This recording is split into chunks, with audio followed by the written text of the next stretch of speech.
수명 연장으로 100세 시대라 불리는 요즘 노후 준비는 선택이 아닌 필수라고 하죠. 대표적인 노후 대책으로 꼽히는 게 국민연금입니다. 저도 역시 꼬박꼬박 납부를 하고 있는데 우리 외부자들 중에 받고 계신 분은 아직 없죠? 거의 다 내고 계시죠? 저는 납부를 하는 줄 알고요. 들어가서 확인을 해봤거든요. 네. 하다 말다 이러고 있더라고요. 지금 안 하는 상태더라고요. 중지. 네. 저는 보니까 내년부터 수급 자격이 이제 생겨요. 그런가요? 수급 자격이 생긴다. 벌써 그렇게 되셨습니까? 저는 직장에서 내는 게 있고 와이프는 직장 생활 안 하니까 안 내는 건데 일부러 가입해가지고 냅니다. 아, 그래요? 예. 예. 아니 저도 사실은 이게 내냐 안 내냐 이 질문이 있어가지고 제가 확인을 해봤는데요. 국회의원이 국민연금 사각지대에 있더라고요. 그래요? 아, 그래요? 예, 없어요. 저 오늘 알았어요. 이거 새로 알게 된 새로 사실이에요? 왜냐하면은 그때 19대 제가 초선 때 국회의원들 이제 200만 원씩 그 국회의원 그만두면 받는다는 것 때문에 여론이 굉장히 안 좋아진 적이 없애는 있어서 거죠. 그건 100만 원으로 줄었죠? 아니요, 아예 없었어요. 아니 그래도 일부 없어요. 그래서 난 자동적으로 뭐 다른 거라든지 이제 공무원이니까 정무직이지만 네. 공무원 연금에 가입돼 있겠지? 결론 아무 연금에도 가입돼 있지 않습니다. 아, 그래요? 네. 그래서 갑자기 좀 약간 휑하더라고요. 국민도 아니고 그만큼 벌 받고 있구나 뭐 이런 느낌도 들고. 칼비도 없고. 뜻밖의. 이 국민연금 기금 고갈 시기가 2060년에서 2057년으로 한 3년 정도 앞당겨질 것으로 예상이 됐는데 이제 그렇다면 보험료 인상이 불가피하다는 얘기잖아요. 더 내고 덜 받게 되는 거 아니냐. 불안감이 커지게 되는 그런 상황 같아요. 들끓었잖아요, 여론이. 그러니까 대통령께서 나와서 그러지 않는다. 개편안이 좀 나왔죠. 복지부 자문위에서 국민연금 이제 개편안 내용이 보면 두 가지 개편안을 냈는데 소득 대체율 인하를 45%로 유지한다는 얘기고 보험료율을 내년에 2%포인트 즉각 인상하는 거죠. 그리고 이제 두 번째 안은 소득 대체율 인하를 현행 유지시키는 거 그리고 보험료율을 10년간 13.5%까지 단계적으로 인상시킨다. 68세로 상향될 수도 있다 뭐 이런 이야기도 나왔는데 이번 그 안에는 이거는 빠져 있는 것 같아요. 우리가 이제 나이가 들어가자 노령화가 된단 말이죠. 그럼 자연스럽게 이제 정년 연장과 관련해가지고 그 얘기를 했어야 되는데 그런 얘기 없이 그냥 바로 올리겠다라고 하니까 열 받는 거죠. 아니. 우리가 사는 시대가 그렇게 돼버렸다는 현실을 이제 인정을 해야 될 것 같아요. 그러니까 시대가 그렇다는 거는 평균 수명이 뭐 한 예. 90 조금 있으면 100까지 될 수 있는 이런 시대에 이제 살고 있는데 짧고 굵게 밟다가 가늘고 길게 왜냐하면 뭐 갑자기 하늘에서 돈이 떨어질 수도 없고 그래서 저는 대통령도 정치인이기 때문에 뭐 일단 피해보자 예. 국민들 분노를 피해보자는 건 이해는 되지만 우리가 사는 시대의 진실이 이거다. 잘못은 사실 우리한테 있죠. 우리가 오래 살아서 그런 건데.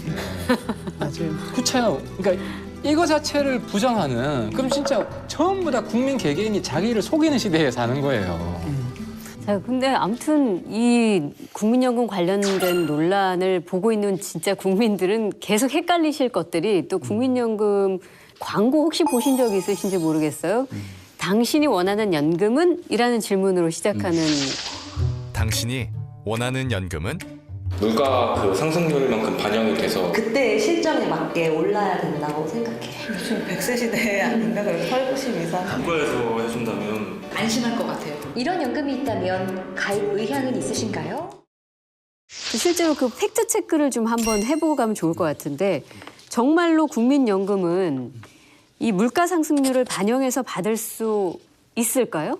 예, 제가 이번에 이거 프로그램 준비하면서 그 광고를 보게 됐는데 물가 상승률을 반영해가지고 인상하는 게 맞더라고요, 그거는. 그 금년에도 7,000원을 4월 달에 올렸다는데 그게 이제 1, 2월에 통계가 나오면 4월 달에 이제 그걸 반영해가지고 계산을 해서 올린다고 합니다. 그래서 이거는 물가 상승률을 따라서 국민연금심의위원회 의결을 통해가지고 이게 반영돼서 올라갈 수 있도록 그거는 늘 조정하고 있다. 이건 맞는 것 같습니다. 또 여기 보면 국가에서 보장해준다. 이건 팩트일까요? 그건 팩트가 아니에요. 왜 팩트가 아니냐면 이제 민간 그 보험과 다른 건 뭐냐면 민간 보험은 이를테면 내가 돈을 주면 내 이름으로 적립이 되는 거잖아요. 그렇죠. 근데 국민연금은 내 이름으로 적립되는 게 아니에요. IMF 같은 사태가 만약에 중간에 터져서 국민연금이 반토막 났어요. 그럼 지금 못 하는 거예요. 다만 그럴 때 긴급하게 우리가 무슨 추경 예산을 편성하든지 아니면 지금 공무원연금 저거 하듯이 재정 투입을 해서 할 수는 있겠죠. 지금 국민연금법에는 국가는 연금 급여가 지속해서 안정적으로 지급되도록 필요한 시책을 수립 시행해야 바로 한다. 그거예요. 국가가 보장한다는 표현이 아니에요. 그래서 일부에서는 국가가 보장한다로 법을 바꿔야 된다. 아니 저는 이런 괴담 수준에 그게 퍼지는 걸 막기 위해서도 전 그거는 뭐 해야 할 필요가 있다. 그래서 저도 법은 바꿔야 될 것 같은데 제가 볼 때 불필요한 말인 것 같거든요. 그러니까 그 반복하는 거 백가방이에요. 국가에서 보증하겠다는 건 이미 그 함축이 돼 있는 거예요, 그 내용에. 그걸 또다시 한번 명문화한다는 것 자체가 쉽게 말하면 이것 자체를 앞에 있는 부분들을 갖다 무력화시켜버리는.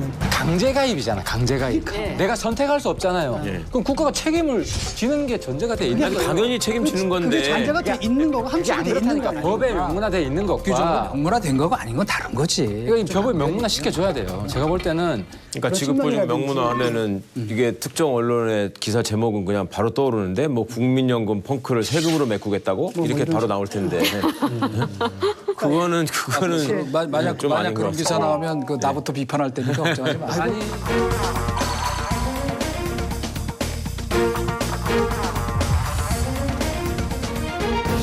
광고 속에 또 이런 얘기도 나옵니다. 국가가 보증하니 안전하다.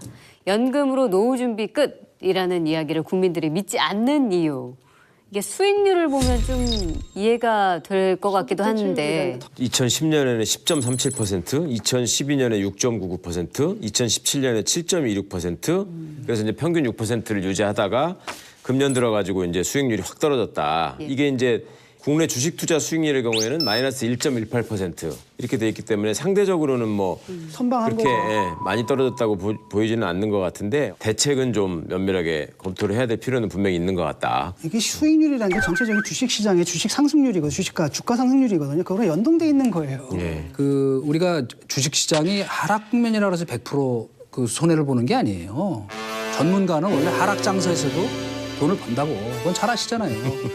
그런데 아니 국민연금 같은 걸 운영하는데 하락 장세에서 돈을 버는 아니, 전문가도 돈을 있고요. 버는 거- 더 많은 전문가도 돈을 잃어요. 아니 그러나 이제 이를테면 아니, 그러니까- 경기 변동이라는 건 항상 있는 거니까 그 경기 변동에 맞춰서 해칭을 해서 관리를 하는 거지. 우리 주식시장이 저 마이너스 1.1%인데 지금 뭐 그래도 0.몇% 수익 올린 건 상당히 선방하다는 왜 얘기가 안 되냐면 아니 그러니까 진 교수님 왜 얘기가 안 되냐면 경기 그러면 변동이라는 것은 과거에도 말이죠. 우리 경기가 지난 10년 동안 심지어 우리 금융위기까지 겪은 나라예요.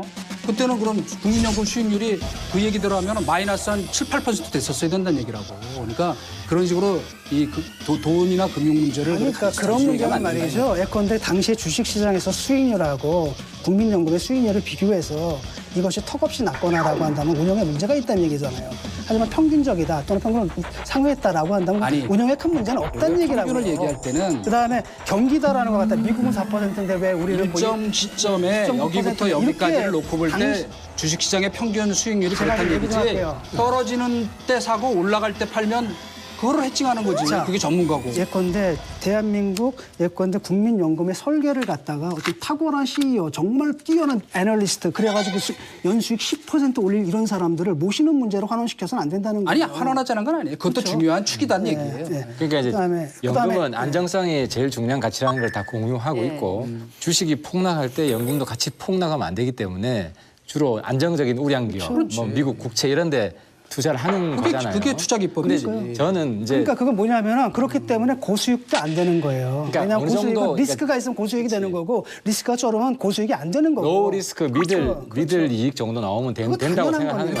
건데 이번에 이 청와대에서도 뜨거웠던 게 반응이 굉장히 안 좋은 이유가 국민연금 개편한다고 했을 때 대통령이 남북 관계는 뭐 그런 대로 잘하는 것 같은데 뭐 경제, 돈 벌고 관리하고 이런 거는 약간 젬병이 아니냐. 못 믿겠다는 거지. 신뢰가 떨어지니까 그러니까 정권에 대한 불신이 높은 거다. 관리하는 사람을 못 믿겠다는 거다. 실제로 보니까 올해 그 예년에 비해서 국민연금 수익률이 1%대가 안 되는 거 아니에요. 거기다가 뭐 기금 관리 본부장 그 돈을 굴리는 책임자도 1년 6개월 공백이고. 이러니까 이 정권이 우리 국민연금 신경을 전혀 안 쓰네. 못 믿겠네 하는 여론이 저는 급속히 퍼졌다고 보는 거죠. 기금운용 본부장은 어떻게 보면 그 기술적인 기능적인 사람이라고. 근데 지금 국민연금 이사장 임명할 때 논란이 엄청나 많았죠. 아무 전문성도 없는 정피아 더구나 국회의원 초선했던 분을 갖다 보내놓으니 뭐가 되겠냐고요. 그러니까 국민연금이 기금운용의 독립성과 전문성이 보장되면 되는 거예요. 이렇게 자꾸 그러니까 정치적으로 접근하는 거잖아요. 어떻게 하면 이런 걸 꼬투리를 잡아가지고 공격을 해서 정치적 타격을 줄 것인가. 이렇게 되게 되면 정부에서 굉장히 과감한 안들도 내놔야 되는 거거든요. 굉장히 다양한 안들을 내놓고 다양하게 토론을 하고 이런 토론이가 돼야 되는데 그거 자체가 좀 위축이 돼버려요. 이게 시켜버려요. 그래서 그 결과는 뭐냐. 우리가 손해보는 거예요. 과감한 개혁을 해야 할 때 과감한 개혁을 못하고 사실 그래가지고 20년 동안 온 거 아닙니까? 마지막에 그 요율 정해진 게 벌써 20년 됐죠 아마? 아니 그러나 10년 됐나? 9%요? 아니 그러나 2007년. 그렇게 저는 상황 탓만하면 안 된다고 생각하는 건 뭐냐면 노무현 대통령 때도 지금 60%였던 소득 대체 비율 40%로 낮추는 그거 사실 그 당시로서는 획기적인 일이었거든요. 그 유시민 장관이 그 보건복지부 장관할 때 밀어붙여서 했잖아요. 그런 전례가 있는데 왜 못하냐고 지금. 자, 이 좋은 여건에 이런 거를 협치하자고 손 내밀고 했었어야지. 그런데 수석님 계시던 정부에서는 왜 안 했어요? 아 그때는 그것도 좀 알아야지 이게 이제 왜 안 하는 건지를 어드바이스가 될 것 같아요. 물론이죠. 그러니까 그때는 이 기금 운용 수익률이 10% 가까이 나왔어요. 600조 10%면 얼마입니까? 60조잖아요. 지금은 0.49%. 그러니까 굳이 그런 건 절박한 필요가 없었다는 거예요. 그 당시로서는. 그렇게까지 요율을 올리고 내리고. 제도라는 게 최악의 경우를 상정해서 이제 정밀하게 설계를 하고 그걸 바꿔 나가야지 이제 개선의 물론이죠. 의미가 있는 것인데 국민연금만 하더라도 처음에 설계될 때는 보험료율 3%에 소득 대체율이 70%였다고요. 네. 세상에 그런 게 어딨어. 완전히 공갈빵이잖아. 그렇게 해서 지금 30년 일부 사람들만 전 하고 얘기인데, 그다음에 공무원연금, 군인연금도 그렇게 금방 고갈되게 설계된 이유가 뭡니까? 사실은 쿠데타로 집권하고 나서 정통성을 확보하지 못하니까 이 사람들로부터 충성을 유도하기 위해서 그다음에 상대적으로 그 열악한 임금 체계를 요걸로 이제 메꿔준다는 어떤 정신 승리를 위해서 이렇게 놓은 거잖아요. 그렇게 해가지고 가니까 공무원, 군인을 바라보는 일반 시민의 입장에서 아니 저 사람들은 왜 저렇게 연금 많이 받아 이런 생각이 또 괴리가 생기는 것이고 상대적으로 그런 것들이 좀 투명해지고 민주적인 절차로 나아가려는 세상이 오니까 이거에 대해서는 이제 모든 것을 다 정부의 책임으로 돌리는 것 이거는 좀 아닌 것 같다. 반대만 하는 야당이 아니라 대안 있는 야당. 대표를 지금 이제 하려고 한 입장에서 국민연금을 고민해서 가져왔는데 이 국민연금은 사실 리스크가 너무 큰 거예요. 그러니까 이 관리를 어쨌든 이걸 잘 굴리는 정권이 있고 또 잘 못 굴리는 정권이 있잖아요. 그럼 온 국민이 피해를 받잖아요. 잘 못 굴리면 제 생각은 가입은 강제 가입, 의무 가입을 하되 운용은 경쟁을 붙이는 게 좋겠다. 쪼개서 한다. 쪼개서. 그다음에 국가 역할은 뭐냐? 돈을 걷어가지고 안정적으로 수익률을 매년 평가해서 많이 내는 데가 있잖아요. 올해 뭐 한 1조 좀 쓰면 1,000억을 더 주는 거지. 운용할 수 있는 돈을. 정부에서요? 정부에서. 그러니까 이 돈을 배당을 해줘야 되니까. 그러니까 이런 방식이 하나 있고 또 하나 방식은 강제 가입을 하지만 운용사는 선택을 할 수 있는 방식도 있죠. 국민들이 운용회사는 난 여기를 들겠다. 그러면 이익 많이 내는데 들 거 아니에요? 그죠? 수익을 안정적으로. 그렇게 되면 뭐가 있냐면 그 운용사끼리 경쟁하기 때문에 내부의 비효율을 비계덩어리를 쫙 뺄 수밖에 없어요. 서로 더 많은 그 고객을 유치를 하기 위해서.